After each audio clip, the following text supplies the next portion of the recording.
పంచతంత్ర కథలు. అనగనగా రామచంద్రపురం అనే ఊరిలో ప్రజలందరూ వ్యవసాయం చేస్తూ జీవనం సాగించేవారు. అదే ఊరిలో రామయ్య కుటుంబం నివాసముండేది. రామయ్యకి శంకర్, మోహన్ అనే ఇద్దరు కొడుకులుండేవారు. రోజులు గడిచిపోతూ ఉంటాయి. అలా ఒక రోజు రామయ్య తన స్నేహితుడు సుబ్బారావు ఇంటికి వెళ్లి ఇలా అంటాడు. అరే సుబ్బారావు, నా పెద్ద కొడుకు ఒక మంచి సంబంధం చూసి పెళ్లి చేయాలి అనుకుంటున్నాను. వాడికి సరైన ఈడు జోడు సరిపోయే సంబంధం ఏదైనా ఉంటే చూడరా. రామయ్య, ఈ మధ్యన అమ్మాయి తల్లిదండ్రులు వ్యవసాయం చేస్తున్న అబ్బాయిలకి పిల్లల్ని ఇవ్వడానికి అంగీకరించట్లేదు. ఉద్యోగం చేస్తున్న అబ్బాయిలకే పిల్లనివ్వడానికి అంగీకరిస్తున్నారు. పైగా నీ కొడుకు చాలా అమాయకుడు. అలాంటి వాడికి పిల్ల దొరకడం అంటే చాలా కష్టం రా. అరే, నువ్వే అలా అంటే ఎలారా? ఏదో ఒకటి చేసి నా కొడుక్కి ఎలాగైనా ఒక మంచి పిల్లను చూడరా అని సుబ్బారావుని ప్రాధేయపడతాడు. ఆ మాటలు విన్న సుబ్బారావు రామయ్యతో ఇలా అంటాడు. సరే రామయ్య, నువ్వు ఇంతలా బాధపడుతున్నావు కాబట్టి నేను నీ కొడుక్కి ఒక మంచి సంబంధం చూసి చెబుతాను. చాలా సంతోషం రా. నువ్వు మాటిచ్చావంటే అది జరిగిపోయినట్టే అని అక్కడ్నుంచి వెళ్ళిపోతాడు. అలా రోజులు గడిచిపోతూ ఉంటాయి. ఒకరోజు రామయ్య ఇంటికి సుబ్బారావు వస్తాడు. అప్పుడతన్ని చూసిన రామయ్య ఇలా అంటాడు. రారా సుబ్బారావు, నీ రాక కోసం ఎదురు చూస్తున్నాను. నా కొడుక్కి ఒక మంచి సంబంధం చూస్తానని చెప్పావు. ఆ సంబంధం ఏదో చూసావా మరి? అని కాస్త దీనంగా అడుగుతాడు. ఆ మాట విన్న సుబ్బారావు ఇలా అంటాడు. ఒరే రామయ్య, ఆ విషయం మాట్లాడడానికి నీ దగ్గరికి వచ్చాను. నాకు తెలిసిన ఒక మంచి సంబంధం ఉంది. కానీ ఆ అమ్మాయి తల్లిదండ్రులు సరిగా కట్న కానుకలు ఇవ్వలేరు. అలాగే ఆ అమ్మాయి కుటుంబం తినడానికి తిండి కూడా లేని పరిస్థితిలో చాలా ఇబ్బంది పడుతున్నారు. నీకు ఈ సంబంధం చేసుకోవడానికి ఇష్టమైతే వారితో నీ కొడుక్కి వాళ్ళ అమ్మాయి స్రవంతినిచ్చి పెళ్లి చేయమని అడుగుతాను.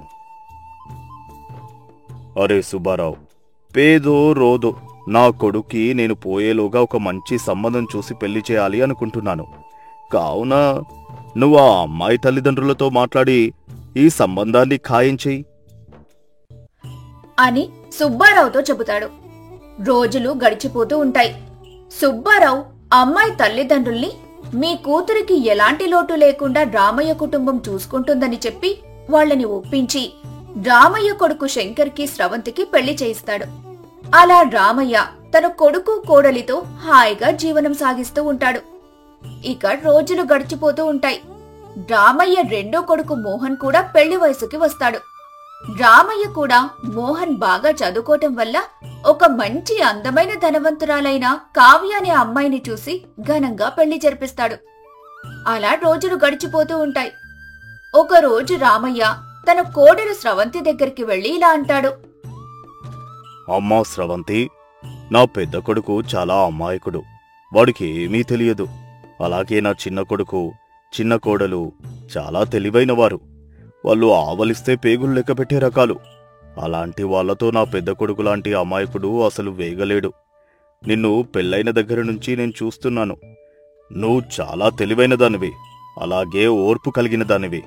రేపు నేను కాని కాలం చేస్తే ఆస్తి పంపకాల దగ్గర నువ్వే నా పెద్ద కొడుకుని వాళ్ళు మోసం చేయకుండా ఆ అతి తెలివైన నా చిన్న కొడుకు, కోడలు బారి నుండి కాపాడాలి అని బాధపడుతూ ఏడుస్తూ చెబుతాడు. అప్పుడు మామగారిని ఓదార్చుతూ స్రవంతి ఇలా అంటుంది. అయ్యో మావయ్య గారు, ఏంటి అలా మాట్లాడుతున్నారు? మీరు మా ఇంటికున్న పెద్ద దిక్కు. మీరలాంటి చెడు మాటలు ఇంకెప్పుడు మీ నోటి వెంట రానివ్వద్దు. అలాగే మీరు బాధపడుతున్నట్టు ఏదీ జరగదు. మీ కొడుకుని వాళ్ళు మోసం చేయకుండా వాళ్ల బారి నుంచి నేను జాగ్రత్తగా కాపాడుకుంటానని మీకు నేను మాటిస్తున్నాను. ఇక మీరు దీని గురించి ఎక్కువగా ఆలోచించి మీ ఆరోగ్యం చెడగొట్టుకోకండి అని అక్కడ్నుంచి వెళ్లిపోతుంది. రోజులు గడిచిపోతూ ఉంటాయి. అలా రామయ్య అనుకోకుండా ఒకరోజు కళ్ళు మూస్తాడు. అలా ఇద్దరు కొడుకులు రామయ్య అంత్యక్రియలు దగ్గరుండి చేసేస్తారు. ఇక రోజులు గడిచిపోతూ ఉంటాయి. అలా ఆస్తి తగాదాల వల్ల ఇద్దరు కొడుకులు వేరువేరు కాపురాలు పెడతారు. అలాగే ఆస్తులు కూడా పంపకాలు వేసుకుంటారు. ఒకరోజు స్రవంతి ఇంట్లో లేని సమయం చూసి కావ్య మోహన్లు ఆస్తి పంపకాలు చేయటం మొదలు పెడతారు. అప్పుడు కావ్య శంకర్ని మోసం చేయాలని అనుకొని ఇలా అంటుంది. బావగారు, మీ నాన్నగారికి పొలాలతో పాటు ఒక ఆవు, కొబ్బరి చెట్టు కూడా ఉంది. దాన్ని కూడా మీరు వాటాలు వేసుకోవాలి. కాబట్టి వాటిని చెరుసగం పంచుకుందాం. ఆ మాట విన్న అమాయకపు శంకర్ ఇలా అంటాడు. అదేంటి కావ్య అలా అంటున్నావు? కొబ్బరి చెట్టుని, ఆవుని చెరుసగం ఎలా పంచుకుంటాము? వాటినేమైనా కోస్తామా ఏంటి? అదే కాదు బావగారు, మీరన్నట్టు వాటిని కోయము. వాటిని కోయకుండా చెరుసగం ఎలా పంచుకుంటామంటే, ఆవు ముందు భాగం మీది, వెనుక భాగం మాది. అలాగే కొబ్బరి చెట్టు పై భాగం మాది, కింది భాగం మీది. ఆ మాట విన్న అమాయకపు శంకర్ వాళ్ల మాటలకు ఊకొట్టి అక్కడ్నుంచి వెళ్లిపోతాడు. అలా రోజులు గడిచిపోతూ ఉంటాయి. కావ్య వాళ్లు అమాయకుడైన శంకర్ని మోసం చేసి ఆవుకి మేత శంకర్ వేస్తే పాలు మోహన్ పిండేవాడు. అలాగే కొబ్బరి చెట్టుకి నీళ్లు శంకర్ పోస్తే కొబ్బరికాయలు మోహన్ తీసుకునేవాడు. అలా ప్రతిరోజు ఇలానే చేసేవారు. అలా ఒకరోజు ఇదంతా గమనించిన స్రవంతి వీళ్లకి ఎలాగైనా బుద్ధి చెప్పాలని తన భర్త శంకర్తో ఇలా అంటుంది. ఏమండి, మీరు ఈరోజు ఆవుకి దానా పెట్టకండి, గడ్డి కూడా పెట్టకండి. ఏమైనా మీ తమ్ముడు ఎందుకు ఆవుకి దానా గడ్డి పెట్టలేదని ప్రశ్నిస్తే ఆవు ముందు భాగం నాది, నా ఇష్టమని, నేనేమైనా చేసుకుంటానని సమాధానం చెప్పండి అని తన భర్తకు చెప్పి అక్కడ్నుంచి వెళ్లిపోతుంది. కాసేపటి తర్వాత మోహన్ ఆవు పాలు పితకడానికి ఆవు దగ్గరికి వెళ్తే ఆవుకి పాలు రావు.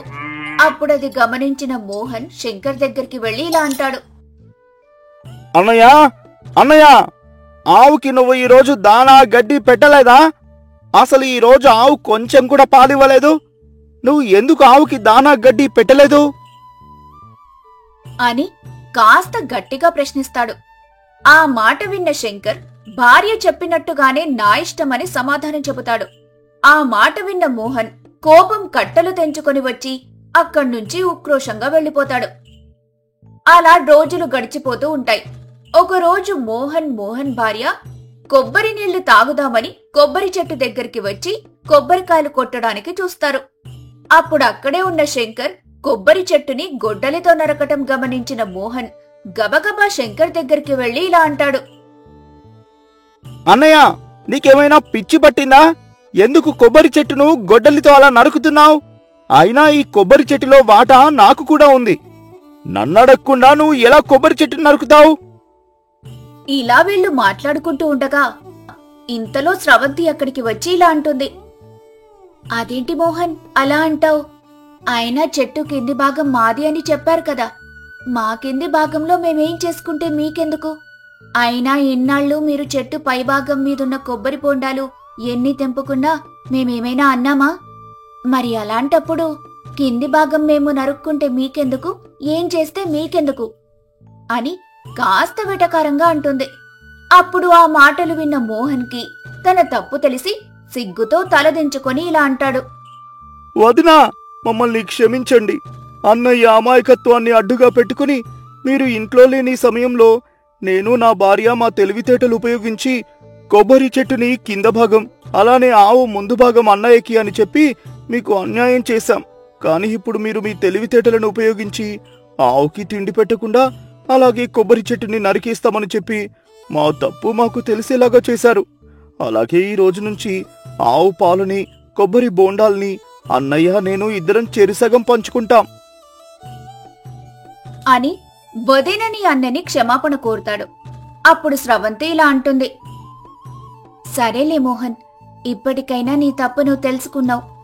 ఎప్పుడైనా సరే మీ అన్నయ్య నువ్వు ఎప్పటికైనా కలిసే ఉండాలి. మిమ్మల్ని మీరు మోసం చేసుకోకూడదు.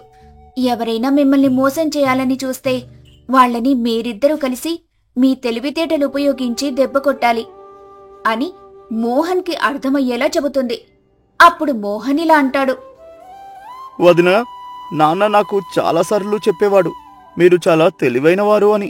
కాని అప్పుడు నేను నమ్మలేదు. ఇప్పుడు నేను స్వయంగా మీ తెలివితేటలు నా కళ్ళారా చూస్తే అర్థమైంది. మీరు చాలా తెలివైనవారు అని. ఈరోజు మీ తెలివితేటల వల్లే నా తప్పు నాకు తెలిసి వచ్చింది. అలాగే ఈ రోజు నుంచి మా నాన్న మాకు ఇచ్చిన ఆస్తి బరువు బాధ్యతలన్నీ నీకే అప్పచెపుతున్నాను. నేను నా భార్యను తీసుకుని పట్నంలో నా ఉద్యోగం చేసుకోవడానికి వెళ్ళిపోతున్నాను అని చెప్పి అక్కడ్నుంచి వెళ్ళిపోతాడు.